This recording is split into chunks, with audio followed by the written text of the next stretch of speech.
discussing some updates regarding our Al-SIHA study. So in principle, the Institute of Global Health and Human Ecology, in collaboration with Social Research Center and the EU-based aging study SHARE, started an ambitious dream to establish an aging survey in Egypt on the same pattern as other HRS surveys worldwide. The first step was through funding from the DRD to translate and culturally adapt and then validate the original SHARE survey to the Egyptian context. And this was successfully implemented, and through a two follow-up funding from the NIA, we were able to further validate the main survey, and additionally an integral part of the HRS survey, which is the HCAP. So in parallel to the core survey, which is assessing socio-demographic and economic features of aging population, we have an integral part which is more focusing on the cognitive abilities and cognitive functions, which is called the HCAP. The HCAP is harmonized cognitive assessment protocol, and it's used worldwide as an integral part of HRS studies.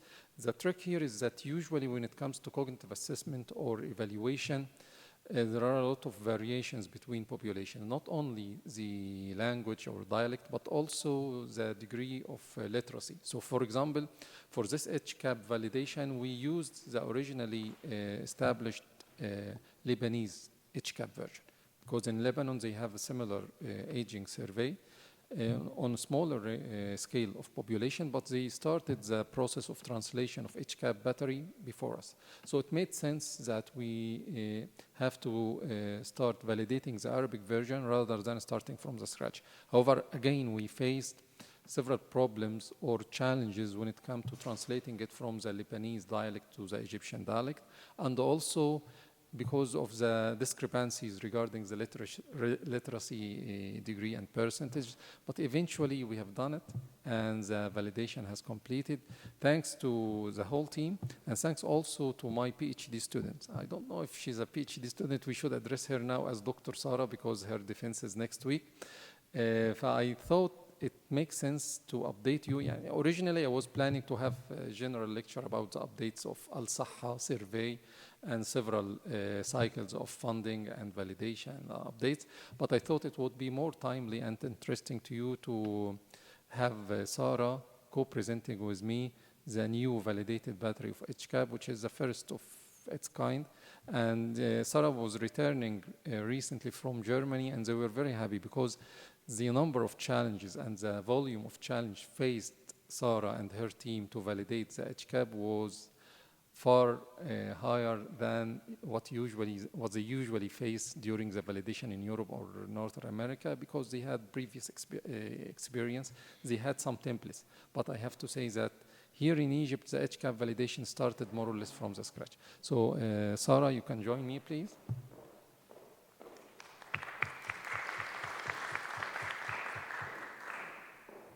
Introduction. And as Dr. Salama mentioned, I was part of Al-SIHA pilot study and the cultural adaptation and translation, and being on the field work and successfully having the pilot of Al-SIHA worked with amazing results. We were confident that we can start the next step. So usually all the longitudinal studies that were following the HRS or SHARE, they always have this sub-study that mainly focuses on the cognitive functions of their participants or their population, which is the HCAP. So we thought that we can start the process of validation of the HCAP. So when we have the first wave of the longitudinal study of Al-SIHA, the whole wave with thousands of participants, we can have the HCAP already validated and ready to work, to have the subsample from our participants for Al-SIHA to feed the HCAP. So that's shortly what is the HCAP being as a part of the longitudinal study. So why do we need this HCAP, or why do we need this screening tool for dementia or cognitive function or Alzheimer's? Because, as Dr. Salama mentioned, I was part of Al-SIHA pilot study, and the cultural adaptation and translation, mainly focusing on the cognitive functions of their population, which is the HCAP. So we thought that we can start the process of validation of the HCAP. So when we have the first wave of the longitudinal study of Al-SIHA, the whole wave with thousands of participants, we can have the HCAP already validated and ready to have the subsample from our participants for Al-SIHA to feed the HCAP. So that's shortly what is the HCAP being as a part of the longitudinal study. So why do we need this HCAP, or why do we need this screening tool for dementia or Alzheimer's?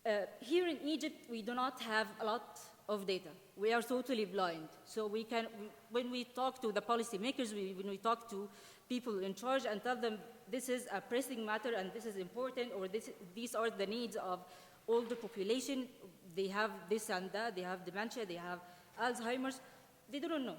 We don't have solid numbers. We don't have solid information about the state of dementia and Alzheimer's here in Egypt. So once we're done, and hopefully with the,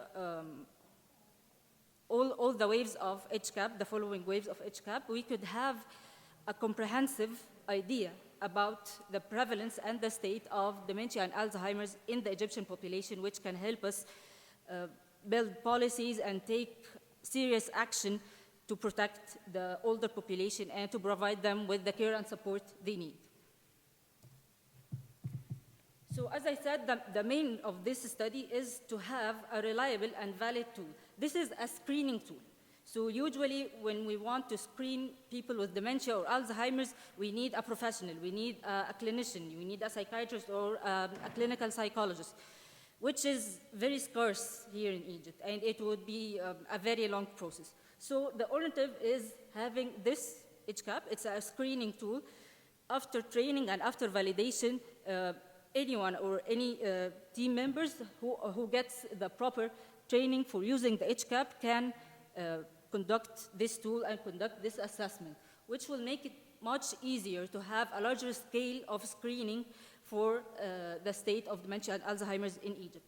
The other thing is, once we have this valid information and this data, we can harmonize our data, and that's the part of harmonization or harmonized cognitive assessment. We can get our data and then compare it and harmonize it with the other countries and other participants in the HCAP network. We have the one in the US, the EU, the SHARE, the La Ciudad in India. So all these countries, we can all benefit from the collective information on the state of dementia and Alzheimer's and how to tackle this issue on our older population. So when we started this validation process for the HCAP, our main objective was to validate this tool for the Egyptian population. It was already validated in the HRS and the EU, but we didn't have an Arabic version that is validated and published validation for it that can be used in Egypt or the MENA region. And as I said, when we have this validated tool in Arabic, we can use it for an early screening for dementia, not only in Egypt, but for the whole MENA region, because we used standard Arabic, but very simple standard Arabic, so it can be understood by the whole 22 countries, not only Egypt or Lebanon or anything. So it was basic, and our aim is to make it for the whole region. So as for our study, we started with 3 teams. We picked 3 areas in Egypt to build our teams. We had one team in Ain Shams Geriatric Hospital, the other team in Bani Suef University Hospital, and the third one in Mansoura University Hospital too. So each of these 3 teams would have a team leader and would have team members who go and get the interviews and the surveys done. All these teams, they were trained and had like extensive training for the administration of HCAP, them and their team members, of course. As for our participants in normal, it was totally random. Anyone over the age of 50 is eligible to join our validation study. So 55, I'm sorry. So our team members would go to these 3 spots in Egypt, and they would approach anyone who is valid, who is above 55, and ask them if they would agree to take this survey and participate in the study. So yes, we were successful. We had a sample size for 300. Initially, they were 310, but as this HCAP is composed of 2 parts, a participant survey and an informant survey. So we had 310, but 10 of them we were not able to get their informant information. they lost their numbers, they don't have any phone numbers, they didn't respond. So yeah, we excluded them and remained at 300 participants for the HCAP validation. As I said, this is our inclusion criteria, and for the exclusion criteria, anyone with severe neuropsychological impairment who cannot be a part of the study was excluded from our cohort. For the data collection, as Dr. Salama said, we used the already translated cognitive module from the AUB, from our colleagues in AUB. We had a lot of discussions that we don't have to reinvent the wheel. We don't have to spend all this money time again to translate to Arabic to be able to use it. So we used their version here in Egypt with some tweaks and some changes, because some of the questions were very focused on Lebanese history. We changed it to fit the Egyptian population.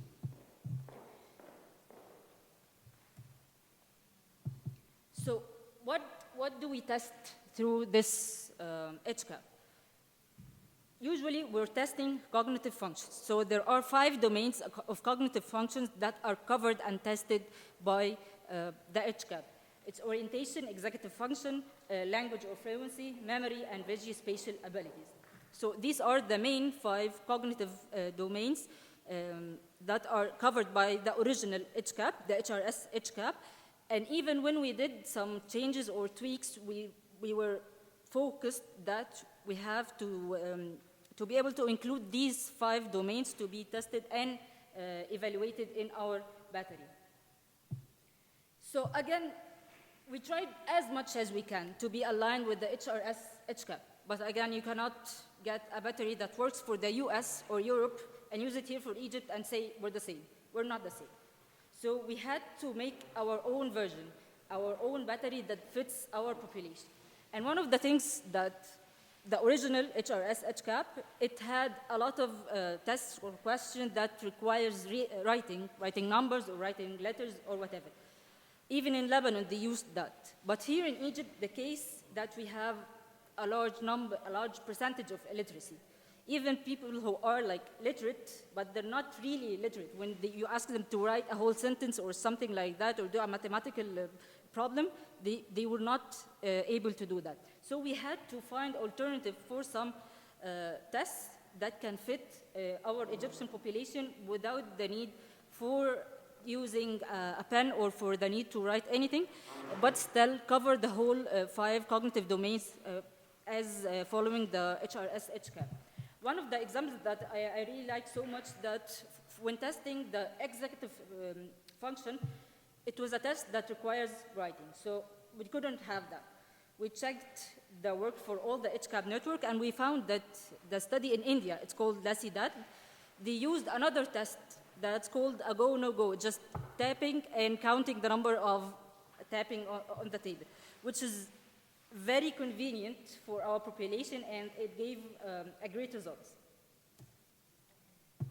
So we had our 3 teams, we had our team members. Each team had a very intensive training for 3 days on how to conduct an interview, on how to collect data, on how to approach the participant, on how to record their answers and to not be involved in the answers, so we can have a standardized and unified data from all our teams and all our participants. Our teams were very diversified. We had physicians, we had geriatric psychiatrists, we had psychologists, we had nurses, we had physicians. So yeah, they were very diverse and from all different biomedical backgrounds.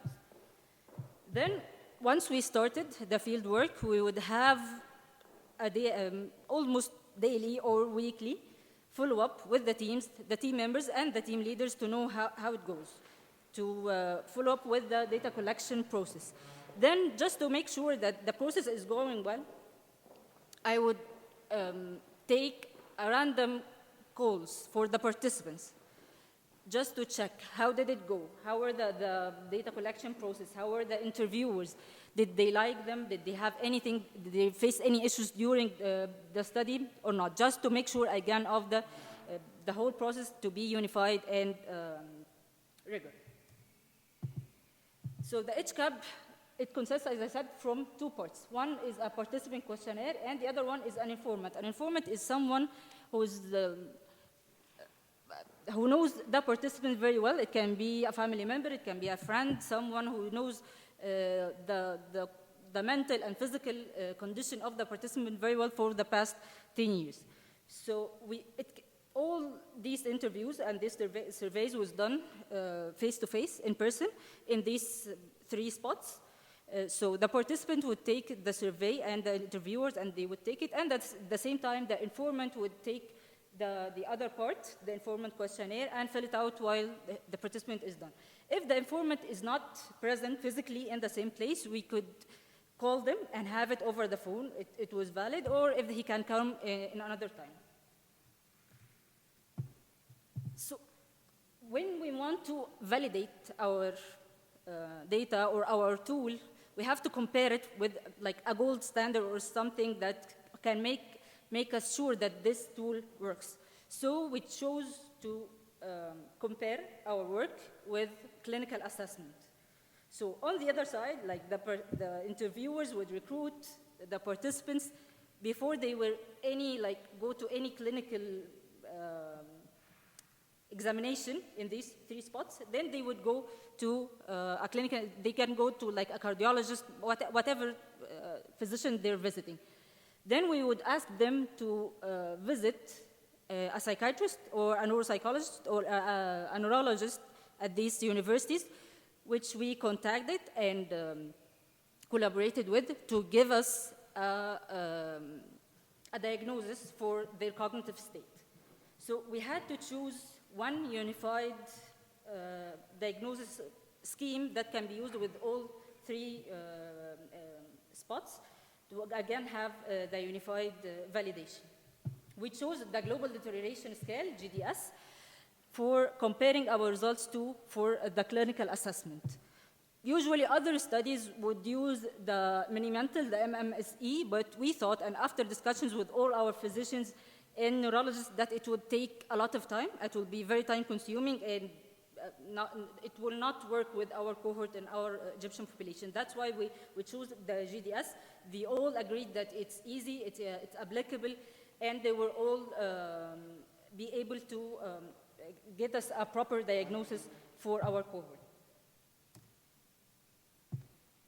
So after the data collection, we had to start with the statistical analysis to validate our tool.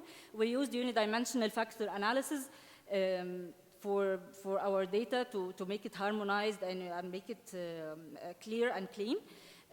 We had different variables of the 5 cognitive domains that we had to ensure that each cognitive domain has the proper factor loading and have the proper effect on the participants.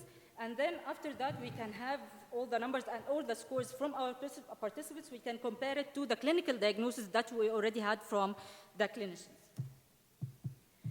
As for the classification of the HCAP, we followed the HRS HCAP classification criteria. As people with dementia, their score is 35 or more in 2 domains of the 5 cognitive domains. As for the mild cognitive impairment, MCI, it's less than 35 in 2 domains without functional impairment, which is reported by the informant, or normal cognitive function that is less than 35 without any cognitive impairment in any of the cognitive functions and nothing reported by the informant. We then compared these scores and these classifications against the clinical diagnosis that we had. Again, we had the GDS. It's like 7 stages, but we compressed them into 3 to be aligned with the normal MCI dementia. So yes, we compared our results and our data to the clinical diagnosis. Then we had to check for their sensitivity, reliability, and specificity against the clinical diagnosis. And these are our final results for the validation. So it gave us, I believe, it was very good results. It's sensitivity of 87.6 and specificity of 89.2 and accuracy of 89.7. which is very good. We were, after all these challenges, it was a good result at the end. So, as I said, now we have a validated tool. We have a tool that is usable for screening, for the early detection of dementia. But one of the main challenges that we had, that throughout the statistical analysis process, we needed a normative data. We needed a normative population, and we didn't have that. So all the validations of the HCAP and all other studies, they already have the longitudinal study, and they would extract the HCAP population out of it as a subsample, and they would work with it. We didn't have that. So, and we didn't have any self-reported information from the participants on their cognitive function or anything. So we're like totally blind. So we tried to find as much information as we can from the informant questionnaire, any question that would indicate a cognitive impairment or functional impairment in the daily functions for the participants. And then all these participants who were reported with an impairment in cognition or in functional daily functions were excluded to have our normative sample at the end, so we can start working with it.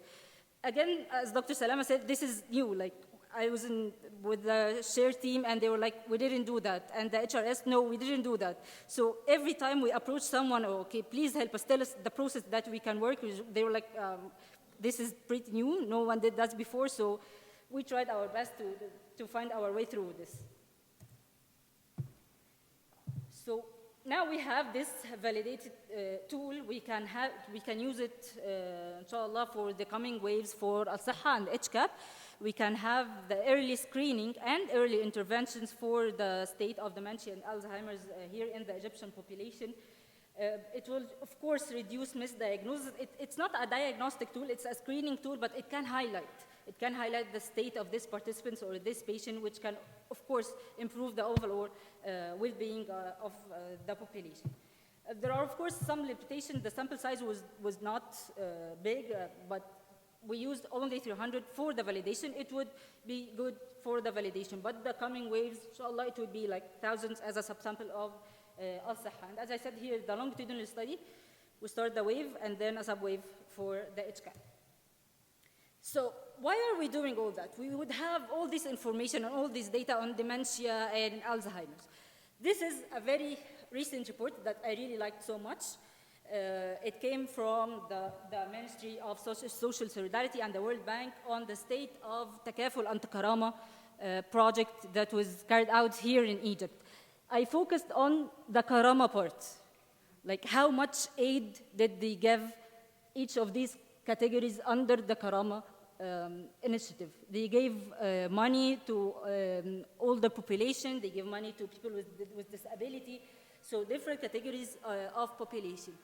But again, it's 27% of this Karama goes to people over 65, and 58% goes to people with disability. What if he is an older person with disabilities? It's like double burden. So we need to know more. What if he doesn't need money? He doesn't need like cash in his hand. He would need assistive technology. He would need support. He would need access to healthcare. So once we have all this data and this information about the state of our older population, we can inform the policymakers. We can tell them that's what our population needs. That's how they want to be supported and cared for. That's how you can manage a person with dementia, living with dementia, or Alzheimer living with you as a family. How we can support them or support their caregivers. So, yeah, I know it's far-fetched, but I believe that our work eventually will get there. And these numbers one day will change. It doesn't have to be more or less, but it has to be precise and to the point, and everyone who's really in need for help and support get the needed help and support they need. So that would be it. Hopefully we have this validated tool and we can start using it for Egypt and for the whole MENA region. We can have like this big network of all the MENA region for the HCAP. It would be amazing to have that. And that was it for the validation process. Thank you so much.